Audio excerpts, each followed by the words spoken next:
маңдайын қақтырды. Тарсты өтіп отқан жекпе-жек алғашында 2-2 есебімен тең өріп жатқан еді. Дегенмен де Иран балуаны Бақтыбайды күрес кілемінен итеріп тастап, бір балл еншелеп кетті.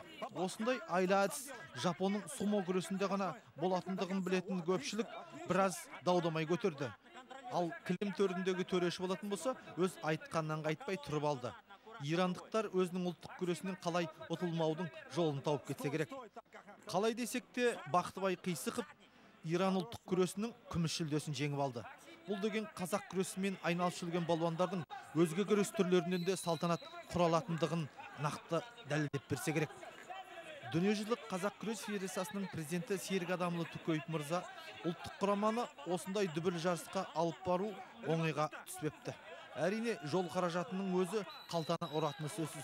Дегенмен де Қызылорда облысының әкімінің орынбасары Ырзақұл Әбден, Өскемен қаласының әкімі Ислам Әбішев сынды қазақ күресінің жанашырлары мен жаны жомарт ұлтжанды азаматтардың арқасында қазақ балуандардың табаны үнді жеріне тиіп, жеңіспен елімізді қуантты. Біріншіден 4 құрлықта 20-дан аса командалар қатысып жатыр. Кеше әлем кубогы өтті. 5 салмақтан біздің жігіттердің бәрі қазақ күресінен әлемде ең мықты екенін көрсетті. 5 салмақта да біздің жігіттер енді жақсы ұтты деп айтсақ болады. Оған енді Иранның командаларын, Армениядан келген, Франциядан, Италияның командалары жақсы қарсылас көтерді. Бүгін енді Азия чемпионаты өтіп жатыр. Азияға да 20 команда қатысып жатыр.